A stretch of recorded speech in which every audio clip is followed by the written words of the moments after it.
É possível produzir alimentos nos centros das grandes cidades? Qual a perspectiva para a produção da cana-de-açúcar no país? E você sabe como é definido o preço das verduras e frutas que você compra? Tudo isso agora no Agro Nacional. É o Mundo do Campo na tela da TV Brasil.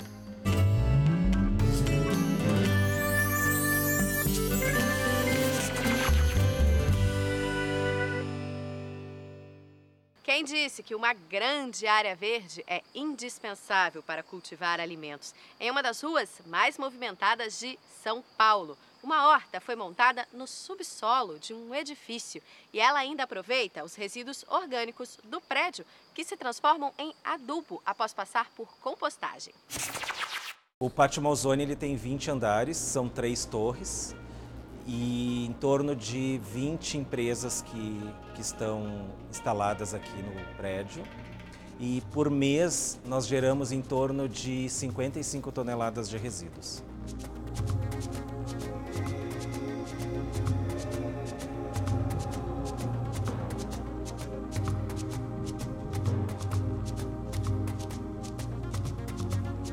Nós montamos um processo de gestão de resíduos no condomínio, onde as empresas elas separam os resíduos conforme a cor de lixo e cada resíduo. Do orgânico que nós recebemos do prédio, nós fazemos todo o processo de compostagem. Nós temos uma máquina de compostagem, onde por dia nós conseguimos gerar em torno de 300 quilos por dia de composto. A horta surgiu depois que nós montamos todo o processo de gestão de resíduos do prédio, onde nós separamos os recicláveis e o orgânico.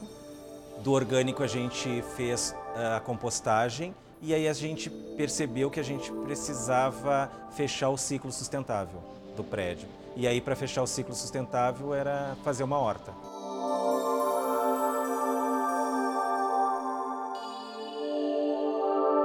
Quando nós fomos instalar a horta e a gente decidiu fazer uma horta subterrânea, até para ficar mais impactante para os ocupantes do prédio entenderem o processo de gestão de resíduos, nós fomos buscar informações de como fazer uma horta subterrânea. Então tinha em Londres e em Tóquio. E nós fomos buscar o processo que eles tinham lá. E nós adaptamos aqui para a nossa realidade no prédio.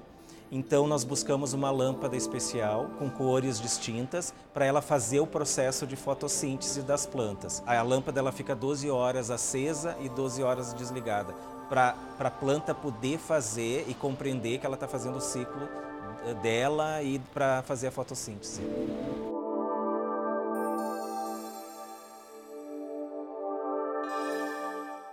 Nós fazemos uma colheita aqui quinzenal. Essa colheita a gente monta os kits de tempero e nós avisamos todos os ocupantes do prédio que eles podem vir retirar o kit de tempero aqui. E, na verdade é simbólico mesmo. A gente tenta educar as pessoas que aqui estão e que vêm fazer a visita no prédio. E é uma troca, na verdade. As pessoas trazem o reciclado de casa e aí elas podem vir pegar o kit de tempero aqui.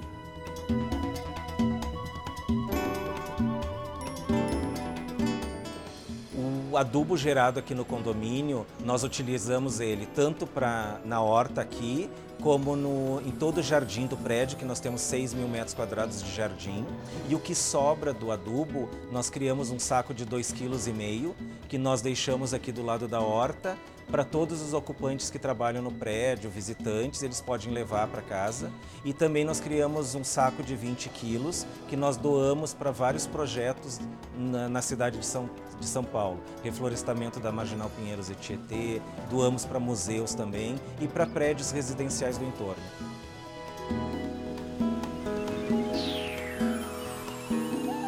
A parte de irrigação da horta ela é automática. Nós fizemos toda a instalação de uma forma que ela tenha 2 vezes ao dia um processo de gotejamento. Então ela consegue absorver e nós consumimos pouca água, economia de água mesmo, né? Até para a própria horta. Quando nós começamos o projeto da gestão de resíduos aqui no Pátio Malzone, nós destinávamos corretamente 3% do resíduo gerado aqui corretamente. Depois de todo o processo implantado, hoje nós chegamos em torno de 50% destinado corretamente. Só para ter uma ideia de orgânicos que a gente consegue fazer a compostagem aqui no prédio, por mês a gente consegue gerar em torno de 5 a 6 toneladas por mês de adubo. O projeto de gestão de resíduos e a horta subterrânea hoje virou uma visita técnica educativa. A gente recebe várias escolas no percorrer do ano, então nós fazemos toda essa visita, mostramos toda a parte da gestão de resíduos, a separação desses resíduos, a confecção da própria compostagem, a gente mostra para as crianças e para quem vem fazer essa visita técnica. E quando chega aqui na horta, a gente faz umas atividades lúdicas até para mostrar que é possível fazer a separação correta, não interessa o local, pode ser residencial, corporativo, consegue se separar o lixo e destinar corretamente.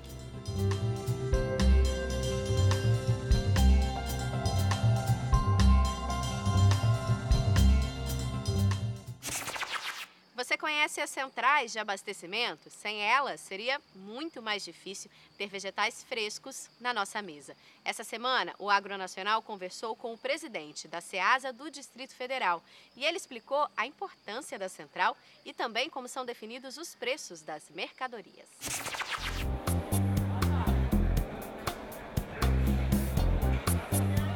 A Ceasa, ela é uma central de abastecimento para o Distrito Federal.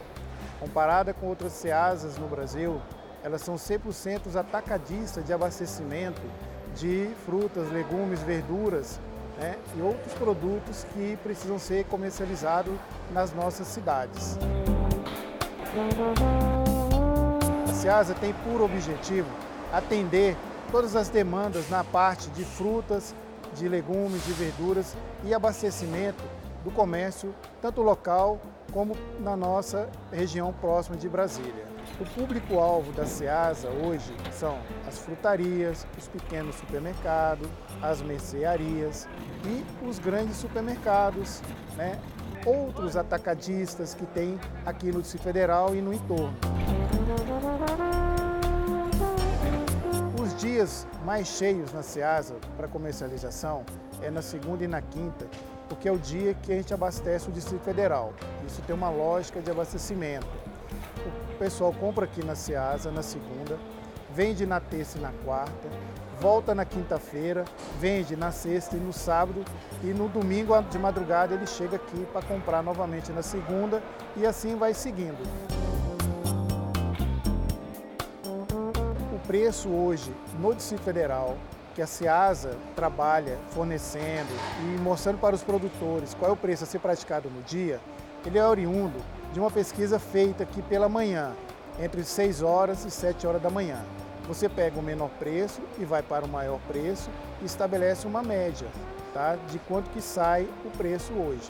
Porém, o mercado é flutuante, né? Tem dia que o preço está lá em cima porque não tem produto dentro da Ceasa. Então, se estabelece pelo menos o preço mínimo a ser praticado para que possa também não influenciar tanto no comércio local. No sábado aqui, nós temos o varejão, tá? Que é quando o produtor pequeno, o agricultor familiar, consegue vir aqui vender no quilo. Ele não vai vender no atacado. O atacado é vender na caixa, né? Então ele vem vender no quilo aqui. Compensa você comprar aqui? Sim, porque você está comprando diretamente do produtor. Os produtos que aqui chegam, que começam a se deteriorar ou às vezes na manipulação eles estragam, normalmente eles doam para o banco de alimentos da Ceasa, né? Em que lá ele é feito todo um tratamento que por sua vez não é comercializado, mas é possível ser consumido. Hoje na Ceasa já existe um trabalho feito junto aos permissionários, aos produtores, para que não se jogue mais fora esse produto, mas que doe ao banco de alimentos. Então, aproximadamente entre 300 e 500 quilos por feira, mas depende do dia. Existem dias que não se perde nada, consegue se vender tudo. Nós temos hoje 62 ceasas no Brasil todo. Então tem todos os estados, tem estado que tem até mais do que uma ceasa, né? São Paulo, Paraná, Rio Grande do Sul, tem mais de uma ceasa. Porque é uma política de governo, criar os polos de abastecimento, as centrais de distribuição, até para poder também ajudar no equilíbrio dos preços que são comercializados dos produtos. Porque a nossa ceasa aqui em Brasília, como outras, foram todas inauguradas em 1972. Ou seja, o que foi pensado há 50 anos, nós estamos vendo aqui hoje. Qual é o nosso grande desafio? É melhorar a rastreabilidade do nosso produto, o controle de resíduos de agrotóxicos, a manipulação desse produto, né? Não ficar passando ele de uma embalagem para outra, isso para evitar uma contaminação cruzada. A logística dentro das ceasas tem que ser melhorada, que é na carga e na descarga. Então esse é o grande desafio das ceasas para os próximos 50 anos, né? Ter uma logística muito mais rápida e que você consiga pôr menos a mão em cada produto para evitar contaminação cruzada.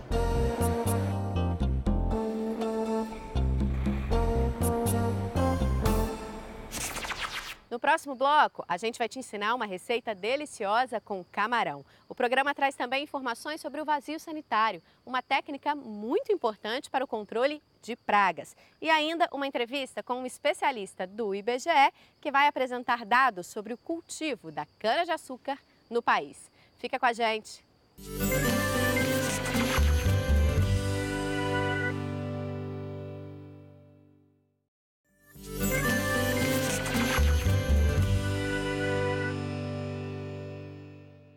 O Agronacional também valoriza a culinária do nosso Brasil. E agora a gente vai te ensinar uma receita muito especial com camarão. Olá, eu sou o chefe Juliano Braz e hoje eu vou preparar para vocês camarão grelhado no velouté de coco para o sabor do campo.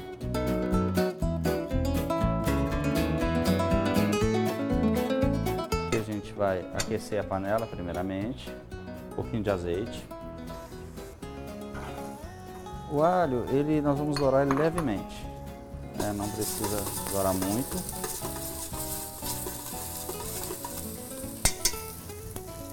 Logo em seguida, dourar levemente o alho, a gente vai acrescer a cebola.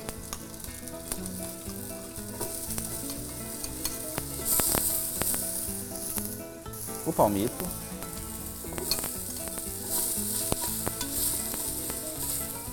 A manteiga.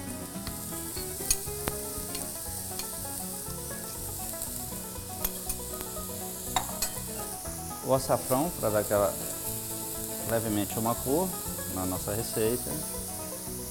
E a gente vai refogar levemente o palmito, a cebola e o alho na manteiga.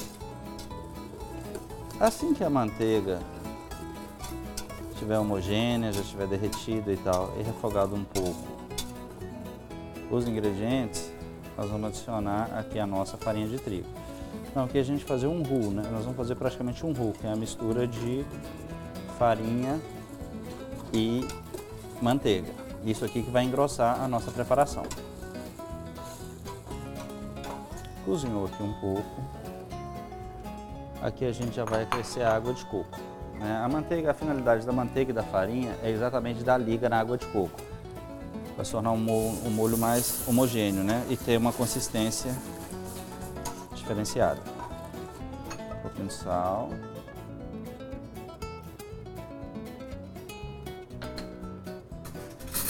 Um pouco de pimenta do reino. Um pouquinho só. Catupiry.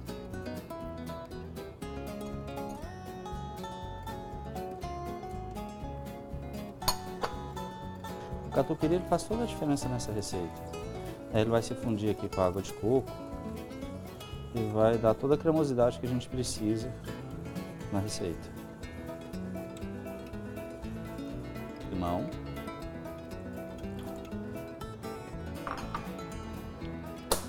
E a salsinha. Então, a primeira parte da nossa receita aqui, ela está pronta, que é o velouté de coco. Então a gente vai ferver ele aqui em fogo brando O pupunha fresco ele tem que estar crocante, mas não cru. Aqui a gente vai esperar um pouquinho até aquecer a nossa frigideira. É muito importante você saltear os camarões na temperatura certa.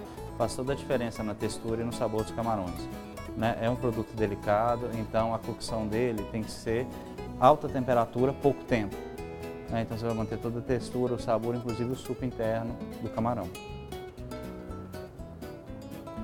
Um pouquinho de azeite. Aqui eu já tenho os camarões, né, já descascados e eviscerados.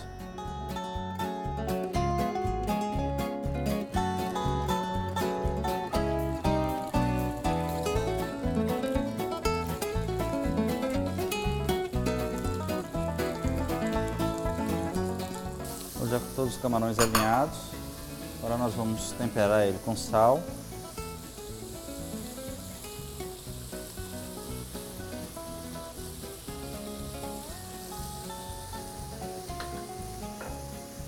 Pimenta.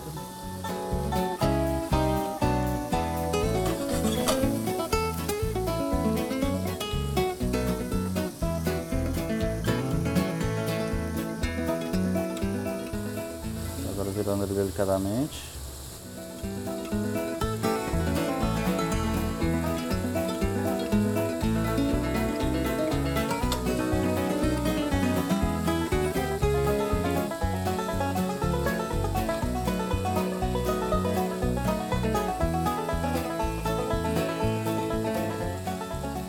O camarão, o tempo de cocção dele é curto.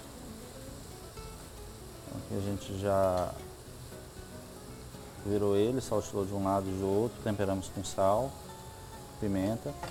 Então o tempero dele pode ser bem delicado, porque todo o sabor, toda a explosão do sabor vai estar no molho, né? Que já tem vários ingredientes, tanto alho, cebola, bastante manteiga. Então vai agregar, vai harmonizar muito bem aqui com os camarões salteados, né? Creme de leite fresco, finalizando a primeira mistura.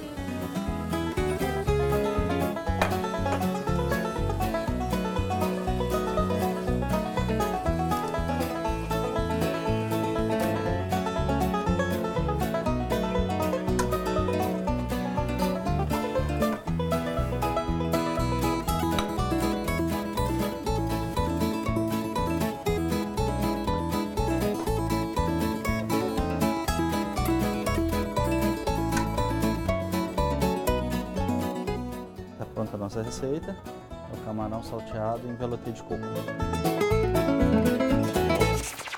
O vazio sanitário é uma técnica muito importante para controlar pragas em culturas como a da soja, do algodão e do feijão. E agora a gente vai ver uma entrevista com um especialista da Conab, que vai falar mais sobre esse assunto.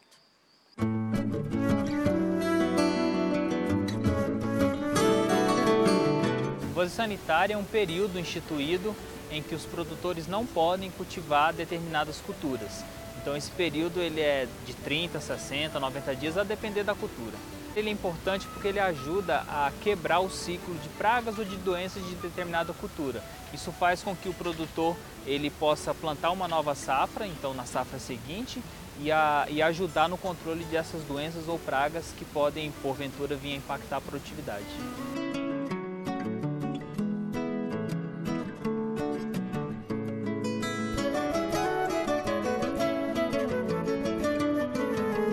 A determinação legal, normatização, inclusive punição para quem não cumpre a legislação.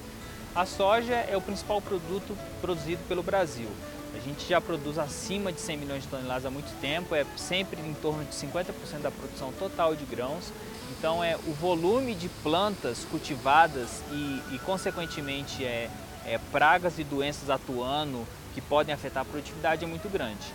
O ciclo do vazio sanitário que ajuda a quebrar, ou seja, é um ciclo em que não há cultivo naquela região, naquele estado, a praga ela não consegue sobreviver, a doença ela não consegue sobreviver e a nova safra então pode iniciar com uma possibilidade de ter uma produtividade melhor.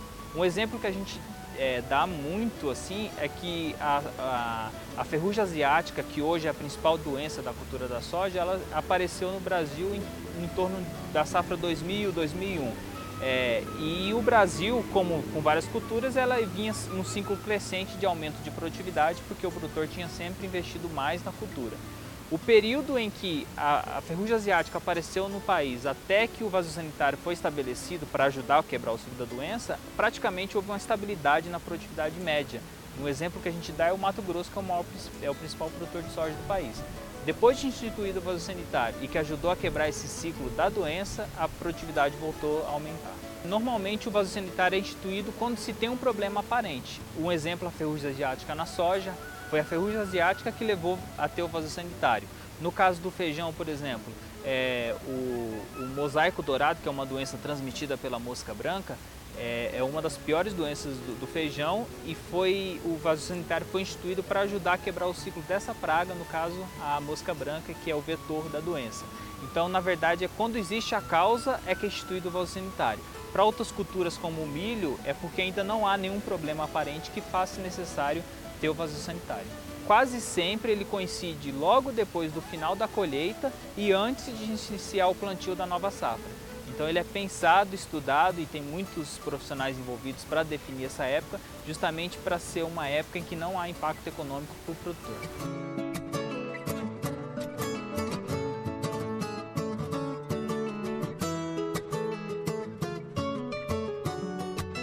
Existe normatização de cada um, depende da cultura e depende da região também.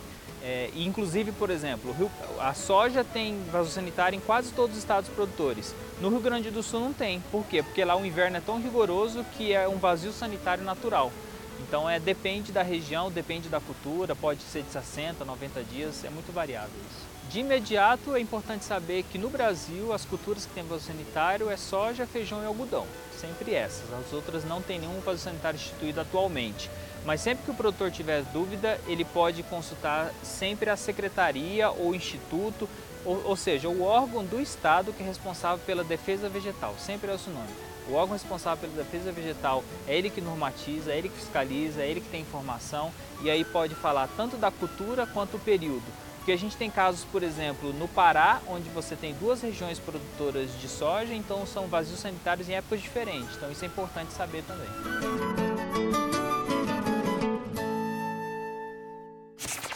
O levantamento sistemático agrícola de março mostrou um crescimento de quase 2% na produção de cana-de-açúcar na comparação com fevereiro. Mas quem vai explicar esses dados para a gente é o gerente de agricultura do IBGE, Carlos Alfredo Guedes. A produção de cana em relação ao ano passado é praticamente a mesma, um crescimento de apenas 0,4%. No mês é que a gente teve uma melhora em torno de 1,8% comparado com as estimativas de fevereiro. E isso também se deve à melhoria das condições climáticas. As chuvas que ocorreram em fevereiro e março propiciaram a melhora, uma recuperação dos canaviais, né? Então, principalmente os canaviais que serão colhidos mais para o final da safra, lá para setembro, outubro, a gente espera uma capacidade maior desses canaviais, né? E isso vai proporcionar maior produção de álcool, maior produção de açúcar. Um outro fator que tem favorecido os canaviais são novas técnicas que têm sido implantadas e utilizadas por produtores e pelas usinas, né? Então, na renovação de canaviais, eles estão usando outras técnicas, como a técnica da meiose, que são as plantas cultivadas próximas às áreas de renovação de canavial, né? Também, na época da renovação dos canaviais, estão usando outras culturas para enriquecer o solo. Então, isso tem favorecido o aumento da produtividade de cana e a diminuição dos custos, principalmente da cana planta. O maior custo de produção do canavial é sempre na implantação do canavial, né? Então, eles estão, através dessas técnicas, diminuindo o custo e aí eles podem renovar maior quantidade de áreas, digamos assim, né? Um canavial mais jovem, ele produz mais do que um canavial mais antigo. Então, um canavial é renovado mais ou menos a cada 4 ou 5 anos, né? Porque com o passar do tempo, ele vai perdendo produtividade. Então, ele tem que ser a 4, 5 anos, ele se torna, digamos, inviável economicamente. Então, ele é renovado. Nessa renovação, existe um custo que é relativamente alto. Então, você tendo canas próximas às áreas que são renovadas, intercaladas nas áreas que serão renovadas, você consegue diminuir esse custo de produção, né? E você entrando com outras plantas, né? Fazendo uma soja, com um amendoim, nessas áreas que vão ser renovadas, você consegue adicionar mais nitrogênio ao solo e diminuir um pouco o custo de produção. O aumento foi de 1,8% nesse mês, né? Com melhoria principalmente no estado de São Paulo, que é o principal produtor nacional, né? São Paulo responde por mais de 50% da produção nacional de cana, está bem concentrado no estado, e a cana-de-açúcar tem essa questão das usinas poderem escolher o mix de produção, né? Quanto por cento da cana vai ser destinada à produção de açúcar, quanto por cento vai ser destinado à produção de álcool. Nos últimos anos, uma quantidade cada vez maior de cana tem sido destinada à produção de etanol, né? Devido ao aumento dos carros de combustíveis, e depende também muito do mercado em relação ao preço da gasolina, a competitividade do etanol em relação à gasolina. Nos últimos 2 anos, o etanol tem aumentado a sua competitividade. Então, o preço da gasolina tem aumentado e aí o etanol tem ficado melhor para as pessoas, para os usuários, consumir etanol ao invés da gasolina. Minas e Goiás foram novas áreas para onde a cana se expandiu nos últimos anos. Então, novas usinas foram abertas nesses estados, né, principalmente na época desse aumento dos carros flex. Então, esses estados também aumentaram a produção e nesse mês a gente também teve uma melhora na produtividade dos canaviais nesses estados devido a essa melhora na condição climática em geral do Brasil. Nossa previsão está em torno de 670 milhões de toneladas, né? Bem próximo do que a gente vinha estimando no ano passado, um aumento de apenas 0,4%, mas atende ao nosso mercado, né? E é importante porque a cana-de-açúcar, através do açúcar principalmente, que é o que é mais exportado, ele gera bastante divisas para o Brasil, né? Através das exportações. Mas a gente deve produzir um pouco mais de açúcar do que o ano passado, mas nem tanto como a gente vinha produzindo anteriormente devido a essa questão do preço. O programa de hoje fica por aqui, mas na próxima semana a gente volta com mais culinária, entrevistas e ideias inovadoras. Agronacional é o mundo do campo na tela da TV Brasil.